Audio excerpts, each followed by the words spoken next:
En los entornos de alto rendimiento, ya seas deportista o directivo, los resultados sí importan, pero ser capaz de gestionarlos implica aprender algo más que números y datos. Implica reconocer y manejar emociones propias y ajenas, mantener la calma bajo presión y tomar decisiones conscientes cuando más importa. Este es un espacio para hablar de formación, de liderazgo consciente, de equipos y compañeros que rinden mejor cuando confían y de cómo gestionar el estrés sin perder el foco ni las personas. Aquí reflexionamos sobre directivos, entrenadores y formadores que toman decisiones acompañando a niños, adolescentes y adultos y entienden que el verdadero éxito no solo es llegar, sino cómo se llega. Porque en la empresa, como en el deporte, el rendimiento empieza por las personas. Hola Tom, gracias por tomarte un café conmigo. Eres Managing Partner de un fondo de inversión para startups.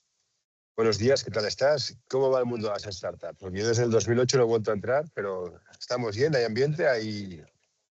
Bueno, yo creo que es una muy buena época de la historia para construir empresas, porque hay con esto de la revolución de IA, hay una posibilidad de hacer cosas con pocos recursos que antes no existían, ¿no? La automatización de procesos y de flujos de trabajo hace que una persona puede hacer, yo no sé hasta qué punto, ¿no? Pero que yo soy probablemente 2 veces más productivo de lo que era hace 3 años, ¿no? Antes de ChatGPT, hoy en día.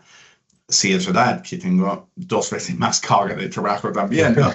pero que yo creo que las dos cosas van ligadas, es decir, que no estamos aquí yendo a tomar caipirinhas en la playa, pero sí es verdad que tenemos una capacidad de ser más productivos, por lo cual una persona puede montar un negocio mucho más fácilmente de lo que era capaz de hacer hace unos años. Por lo cual, sí, hay mucho movimiento y luego pues tienes la disrupción también de los de parte del negocio, ¿no? De los SaaS, ¿no? Que vemos en los mercados públicos que te saca un Claude que ahora mismo parece que es el más activo, ¿no?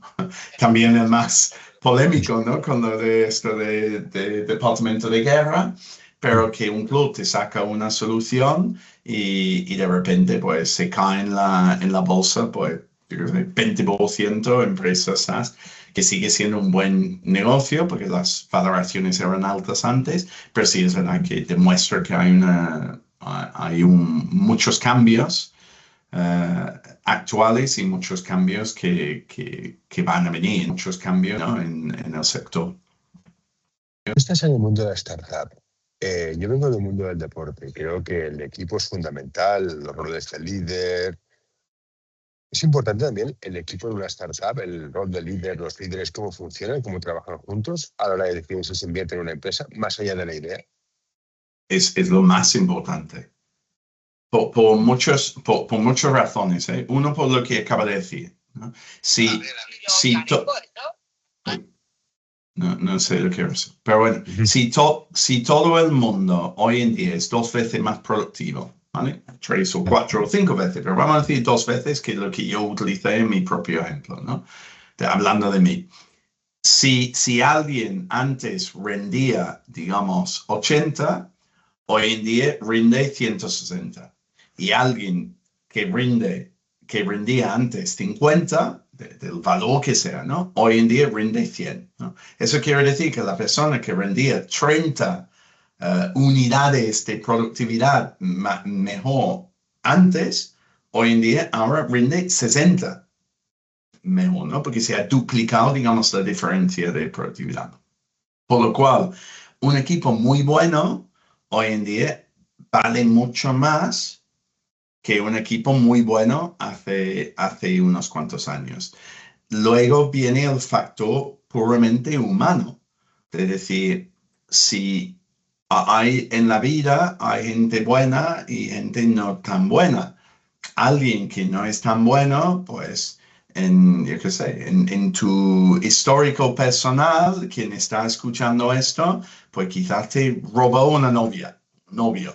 quizás nunca te devolvió los 20 euros que le prestaste cuando estaba no sé qué, y sabe que él es consciente de que no te ha devuelto, ¿no? O ese libro, o ese juego, o lo que sea. Pues lo mismo en una empresa, si la gente no tan buena, pues no tienen en cuenta tus intereses, solo tienen en cuenta los suyos. Entonces eso, en un momento de una venta o en cualquier momento de la historia de una empresa, pues te puede fastidiar. Yo hablé con un founder la semana pasada en 4 Years From Now, que vi nada más entrando en 4 Years From Now. El primer día me encuentro con uno que conozco que tenía un proyecto muy bueno.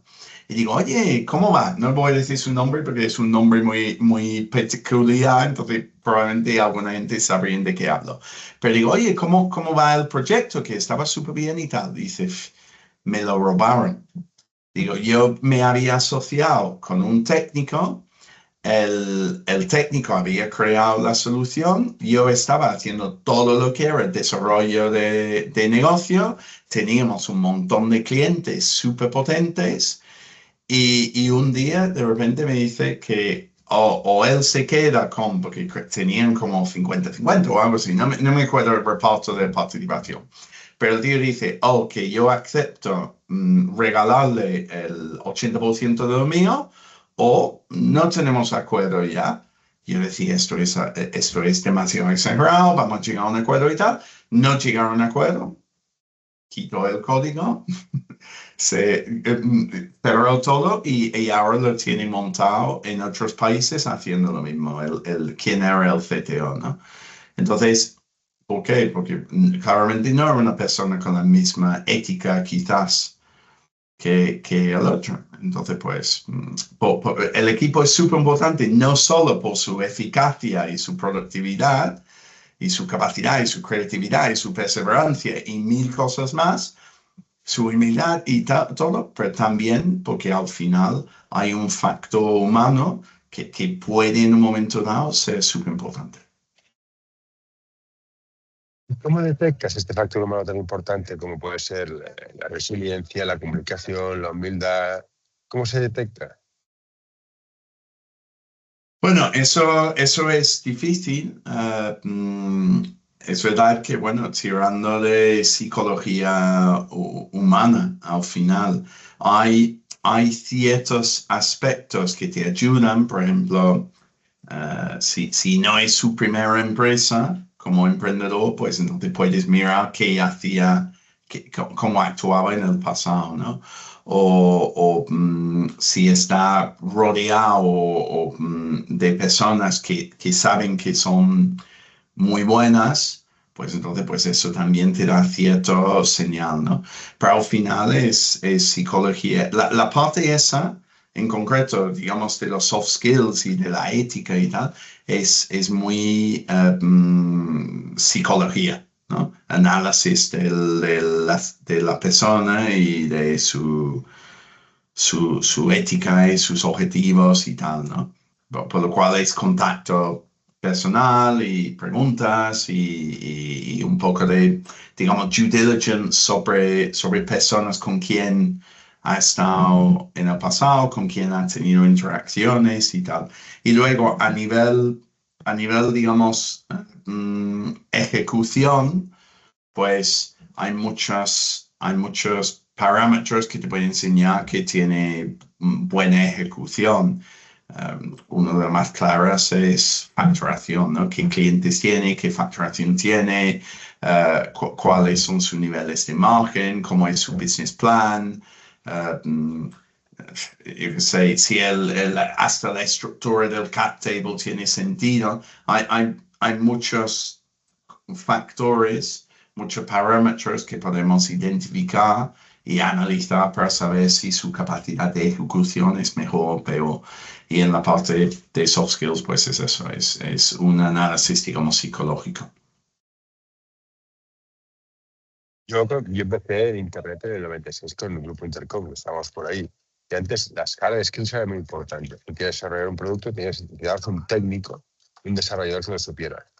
Ahora con el vibe coding, con las gentes, con el cloud, Open Cloud, Cloud, con todo lo que hay, las habilidades duras han desaparecido y puedes escribir y crear un proyecto solo con la idea? ¿O si hace falta todavía gente que sepa programar o sepa diseñar o sepa hacer ciertas cosas a la antigua usanza? Bueno, a la hora del código, probablemente dicho, pues los sistemas son como eso de Cloud Code o yo qué sé, Lovable o Curso o cualquiera de estos, tienen ciertas deficiencias, ¿no? Son muy buenos para cosas más básicas, pero bueno, llega un cierto nivel donde no son tan buenos. Entonces yo creo que allí el factor humano para mejorar lo que saca del IA es muy importante.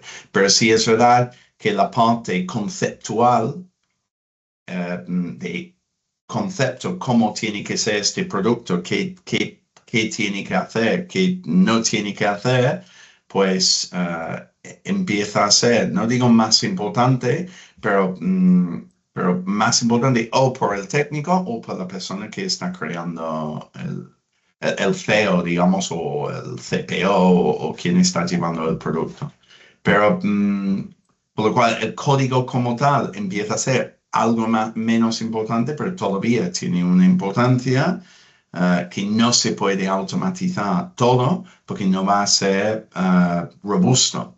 De hecho, nosotros tenemos un sistema interno para ciertas cosas que funciona súper bien, pero no lo podemos vender a terceros porque no tiene el nivel no es lo suficientemente estable. De vez en cuando te metes y sale un fallo. Entonces alguien tenemos que decir, oye, hay este fallo y pones el IA, resuelve el fallo y ya está. Pero no podría haber 1,000 personas, 10,000 personas entrando a la vez utilizando el sistema, ¿no? Y no he visto ningún sistema basado puramente en IA que lo pueda hacer.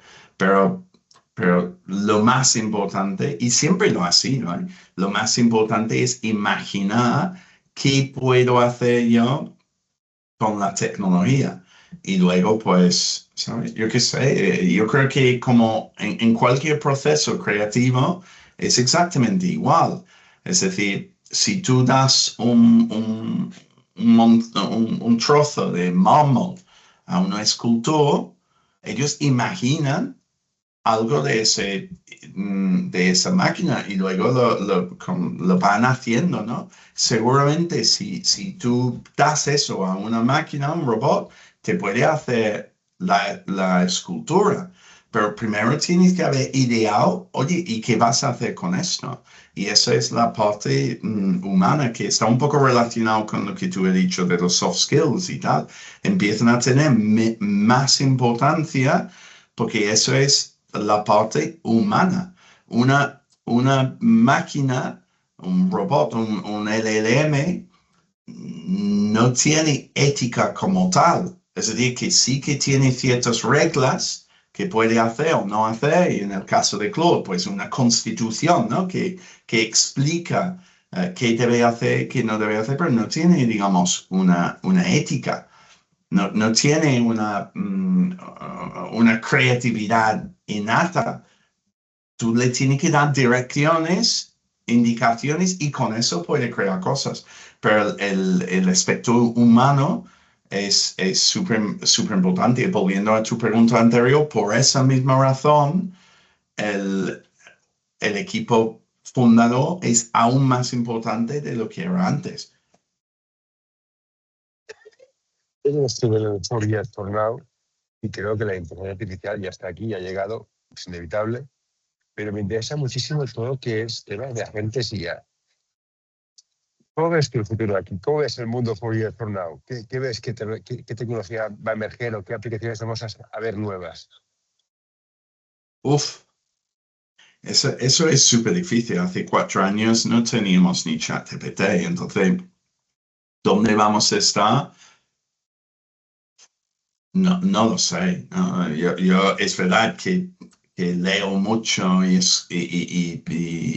me investigo mucho sobre cómo va a ser el día de mañana, yo no lo sé. Yo creo que vamos a estar en una situación donde somos más productivos como humanos, es decir, que podemos hacer más con menos tiempo, y con qué herramientas, pues habrá más robots, ¿no? Porque hemos empezado con las LLMs haciendo nuestras preguntas, ahora haciendo el código, ahora explicándonos como médicos, ahora haciendo imágenes, ahora haciendo vídeos, ¿sabes? Que ahora controlando lo que son los robots, por lo cual habrá más robótica,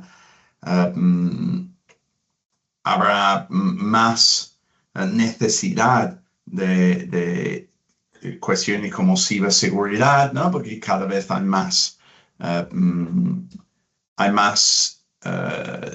dispositivos electrónicos que tienen incorporado pues, conexión a internet y ahí ya, ¿no? Nuestro frigorífico pues, cambiará, ¿no? De aquí a 4 años.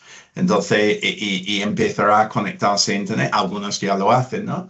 Y nuestros coches, ¿no? Ya conducen solos en unos cuantos países y ciudades.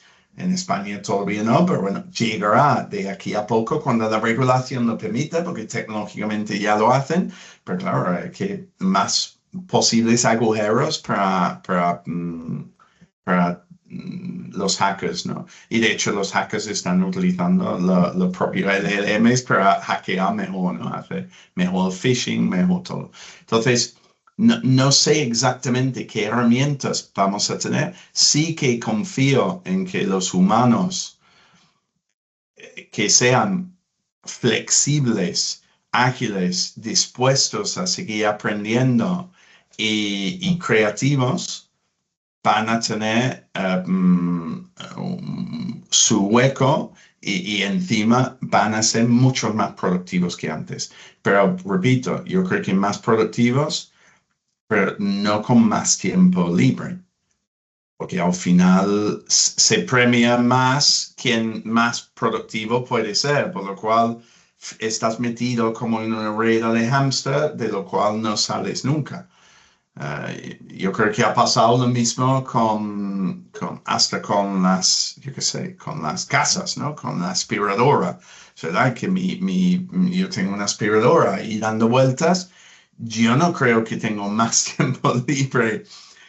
Es verdad que eso ya no lo tengo que hacer, pero ya hay otras cosas que estoy haciendo. Es decir, que no creo que tengamos más, ¿sabes? Más tiempo libre. Pero bueno, que el factor humano, que es un poco por donde va esta conversación, yo creo que va a ser aún más importante, pero sí es verdad que tenemos que estar preparados, ¿no? No podemos quedarnos como cuadrados en una ventana que es triangular, ¿no? Como el juego de los niños, ¿no? Si nosotros somos triángulos y antes había un espacio de triángulo, encajamos. Si ahora todos los espacios, todas las ventanas, todos los agujeros son cuadrados, pues tenemos que convertirnos en cuadrados o no vamos a encajar. Y eso sí que va a requerir, yo creo que ya se está haciendo, pero va a requerir una flexibilidad que en muchos casos pues todavía no ha llegado, ¿no? Pero bueno, está llegando, como te digo. Como tú te dedicas a invertir y conocer los mercados, yo tengo 2 preguntas que me llaman la atención. Es, ¿la computación cuántica va a ser el salto brutal? ¿Nos va a matar cuando llegue? O sea, vamos a hacer cosas increíbles. Y la segunda es el coste de la energía. Es un poco ciencia ficción, pero la energía de punto cero, no sé si te suena.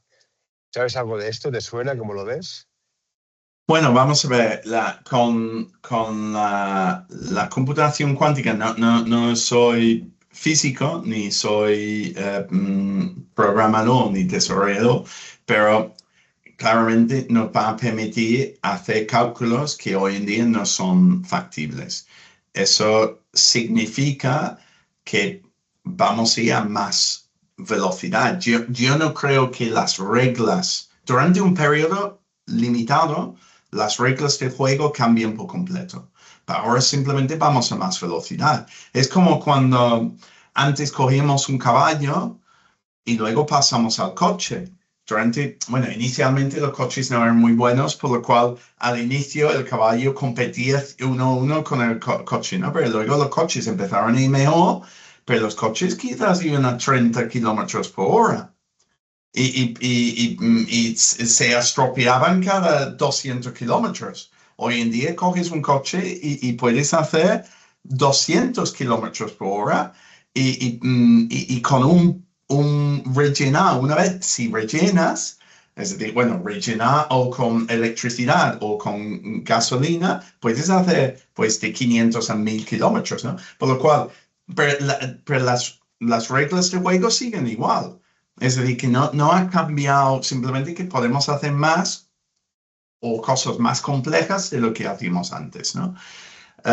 Sí es verdad que va a haber algunos aspectos donde quizás avanzamos con una velocidad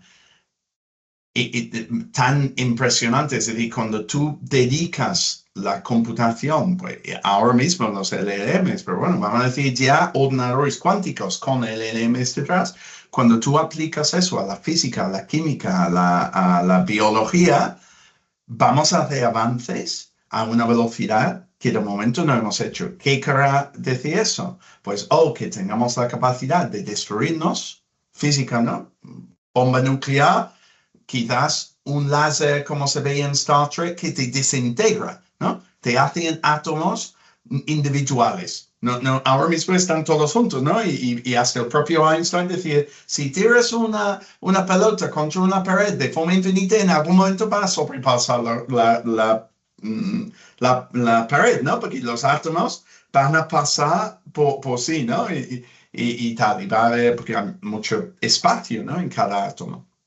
Entonces, quizás tenemos una capacidad de matarnos, y quizás no matemos, o quizás a la vez que resolvemos enfermedades a nivel individual, genética y persona a persona, que significa que podemos vivir, pues, 100 años más, ¿no? O sea, de duplicar nuestras vidas. Entonces, va a haber cambios muy importantes, pero si vivimos 100 años más, no necesariamente, inicialmente cambia las reglas del juego, ¿no? Cuando yo vivo 100 años más y tú todavía no, las reglas han cambiado.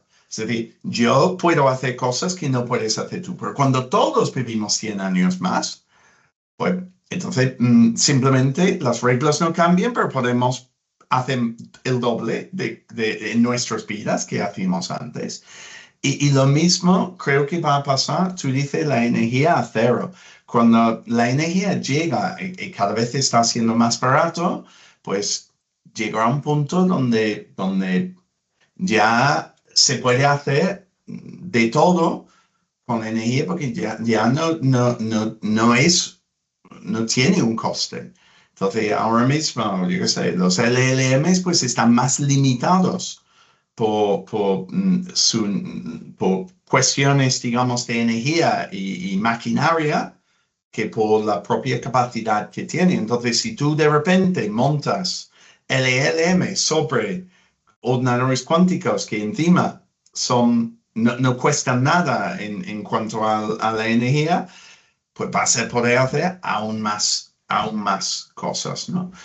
Pero te digo, yo creo que las reglas no han cambiado. Si tú vas a los que no han ido a Mérida, ¿no? Si tú vas a Mérida y llegas ahí al lado del castillo, hay a la izquierda, hay digamos, la calle principal del pueblo romano, ¿no? Y tú ves, pues, aquí iba la ferretería, aquí iba la panadería, aquí iba tal. Luego vas a una casa y tenía agua que iba calentando con fuegos que pasaba por la casa para calentar la casa, ¿no? O vas a la Alhambra y tenía agua y fuentes para refrescar, ¿no?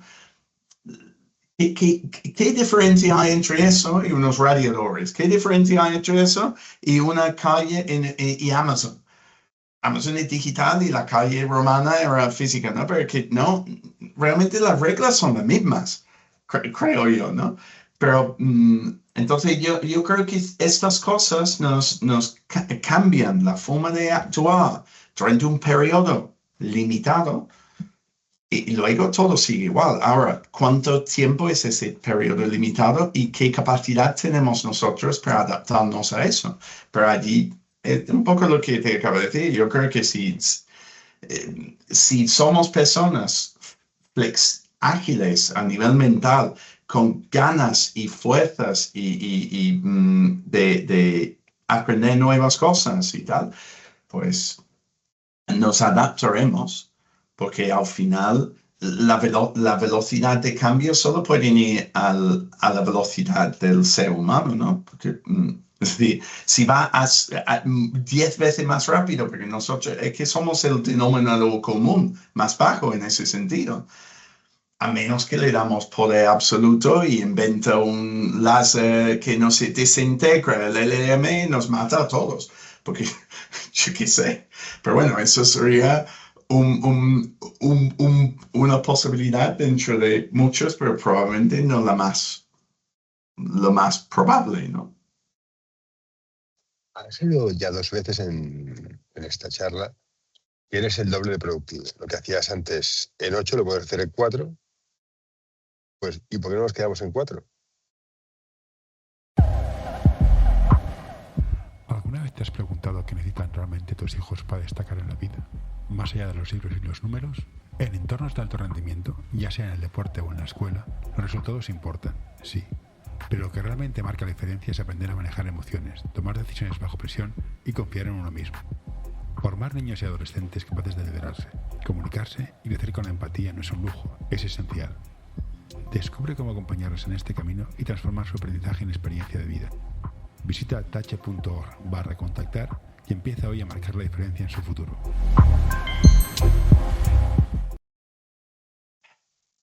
Ojalá, pero al final yo creo que pasan varias cosas. Uno, que quien es más productivo le premian más porque está generando más valor con su tiempo de lo que generaba antes.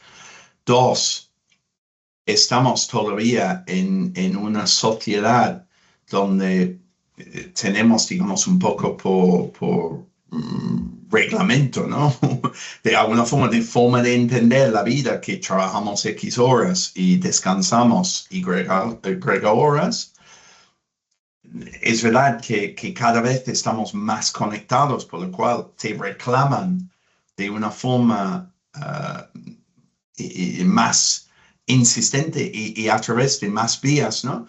Que antes, cuando teníamos el teléfono fijo en casa, yo me acuerdo, yo vivía en el campo, entonces estábamos en yo qué sé, en el huerto, haciendo cosas, pues llevamos por teléfono, lo escuchamos, pero que no íbamos a cogerlo porque estamos haciendo cosas en el huerto, ¿no? Y quizás ibas corriendo para cogerlo y no llegabas a tiempo, pues no podías ni devolver la llamada porque no existía, ¿no? La posibilidad de devolverlo. Hoy en día, con el móvil, pues te llega el email, el WhatsApp, el LinkedIn Messaging, el Telegram, la llamada, el SMS, y multiplicado por en email, pues por 4, ¿no? Yo tengo aquí 2 calendarios y 5 direcciones de email abiertos en mi navegador. Pues, entonces, por esas razones, yo creo que no hacemos la mitad. Es un futuro posible. Es decir, yo me acuerdo cuando yo empecé en el año 96, como tú has dicho al principio, que tú y yo empezamos más o menos al mismo momento en el mismo campo, ¿no? En el mundo de publicidad online y internet y tal. Bueno, yo publicidad online, tú internet, como tal, ¿no? Que lo mío era internet, pero bueno, con otro enfoque. Pero yo me acuerdo, en ese momento tuvimos una empresa en Reino Unido y el director de banco eran 2 personas, compartían el trabajo. Uno hacía 3 días una semana, 2 días el siguiente, y uno hacía 2 días una semana, 3 días el siguiente. Es decir, esa capacidad, y estoy hablando hace 30 años, Es decir, esa posibilidad ya se estaba utilizando o existía hace 30 años. ¿Cuántos conocemos que hacen eso? Yo hoy en día no conozco a nadie. En ese momento sí, porque era como de moda y el banco quería ser moderno y entonces abrió esta posibilidad. Hoy en día yo no conozco a nadie que lo haga. Entonces, la posibilidad existe, todavía no hemos adaptado, creo yo, a esto como sociedad. Adaptaremos. Quizás sí, yo creo que es más probable que lo que vamos a ver es que, mira, hace 50 años todo el mundo trabajaba 6 días a la semana, en todo el mundo. Hoy en día hay gente que trabajan 4,5, ¿no? Porque los viernes a mediodía, yo diría, por lo menos en España y en Europa, realmente trabajamos 4,5. Es verdad que con móviles continuos, pero trabajamos, digamos, en la oficina, por decirlo de alguna forma, o en remoto, 4,5 días. Yo sí que veo un futuro donde eso se va bajando. Por lo cual, si va bajando, quizás a la vez se genera algo más de empleo o quizás simplemente todos trabajamos menos con la misma proporción de desempleo o todos trabajamos o los que trabajamos algo menos con más desempleo. Eso ya no tengo ni idea, pero sí que creo que vamos a ir lo mismo que antes era 6, ya son 4,5, pues no me sorprendería si en 5 años son 3 días a la semana. No, de verdad que no me sorprendería. Y agentes trabajando 24/7, eso sí, agentes sí ya. Estás de Managing Partner en Eonic Fund. ¿Qué tipos de proyectos escuchas o acoges o buscas? ¿Cuál va a ser mi pitch para que me invertáis? Vale, pues founders ubicados en España, es decir, no tienen que ser españoles, yo como se me escucha, yo no soy español, pero que founders que estén en España para que tengamos más posibilidad de poder tomar un café o una caña, porque ese aspecto humano de que empezamos hablando es súper importante y hay cosas que no salen de una videollamada. Que son muy importantes o a nivel personal o a nivel profesional, por lo cual al final somos personas, por lo cual lo personal nos afecta en lo profesional en lo personal, pues hay temas que salen tomando un café que no salen intentando hacerlo 100% en remoto. Por lo cual, founders ubicados en España, también podemos en Portugal, pero bueno, como este podcast está en castellano, entiendo que no habrá muchos portugueses escuchándonos, pero también podría ser Portugal, aunque no hemos hecho de momento ninguna inversión, pero en Portugal, pero podríamos.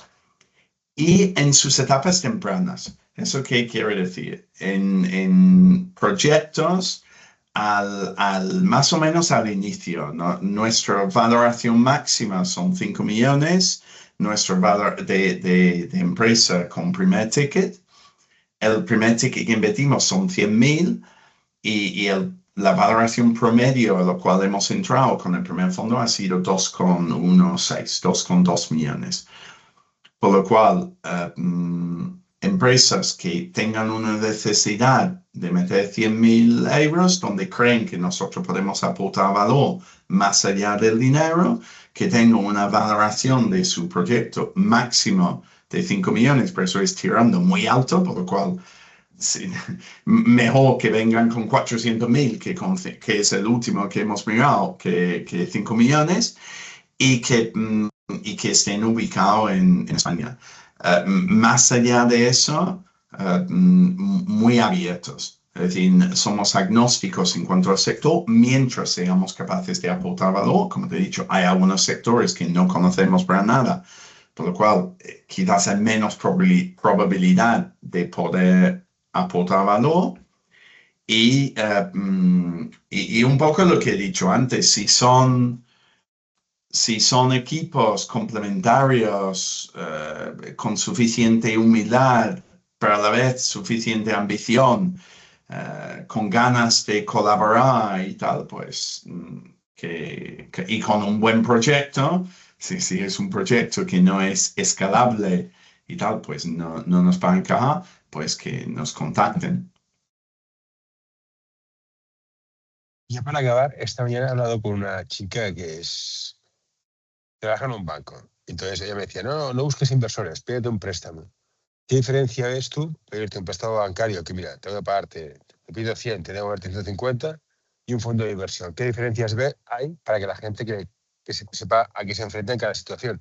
Porque un inversor es alguien que entra en tu capital y puede tomar decisiones. ¿Qué es Vale, mejor? ¿Qué es peor?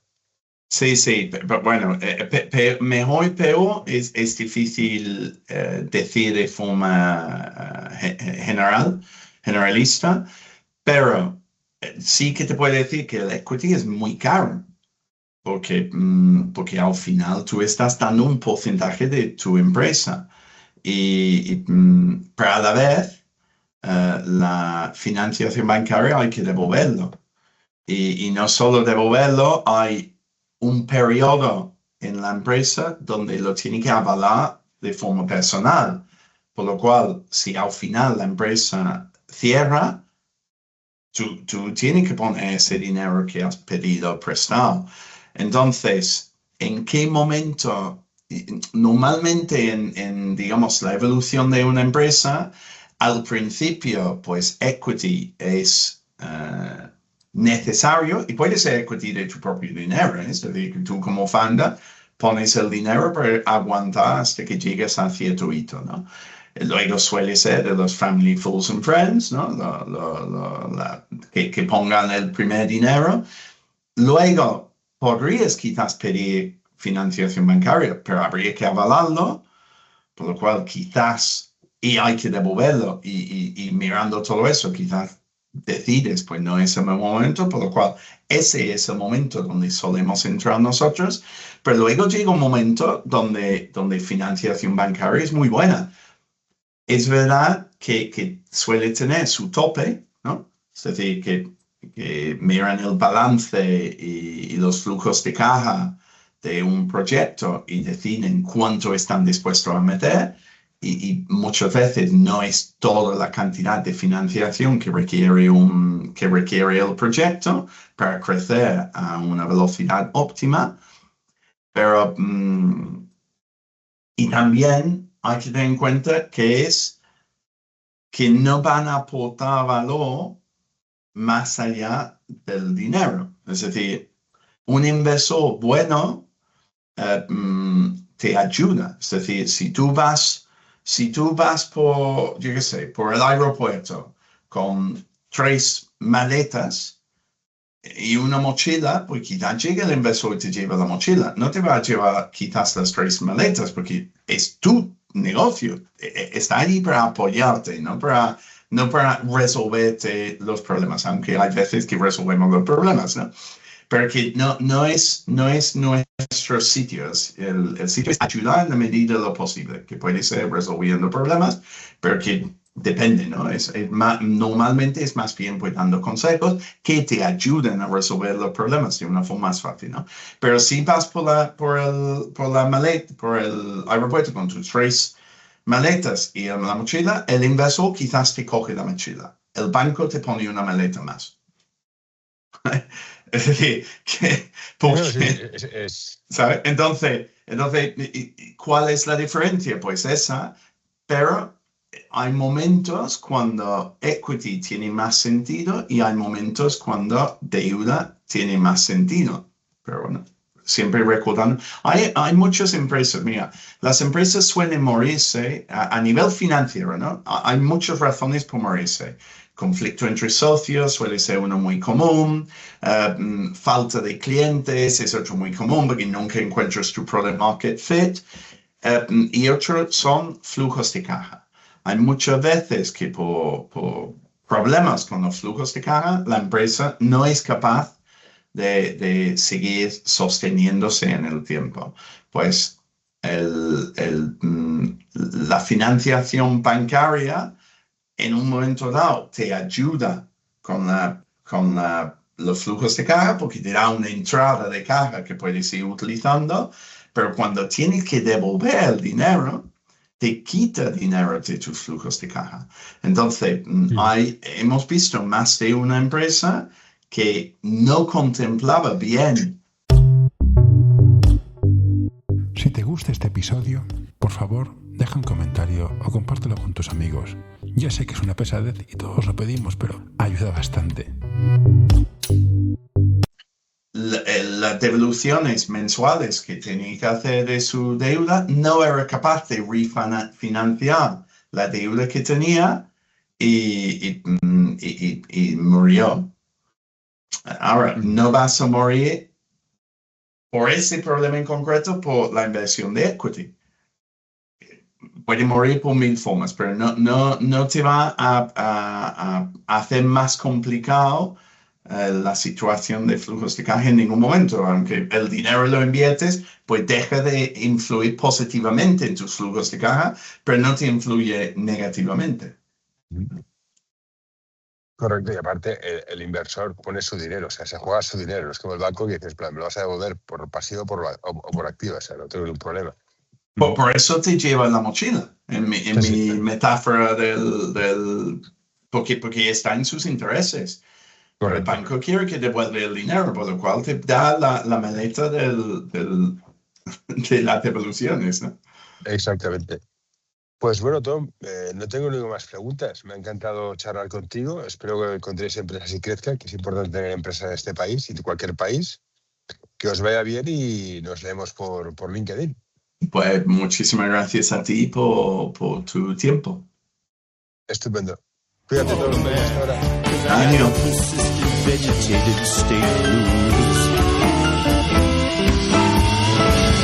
What you doing there? Get away. No, don't you touch that. No, don't you pull that plug. No, hey, nurse.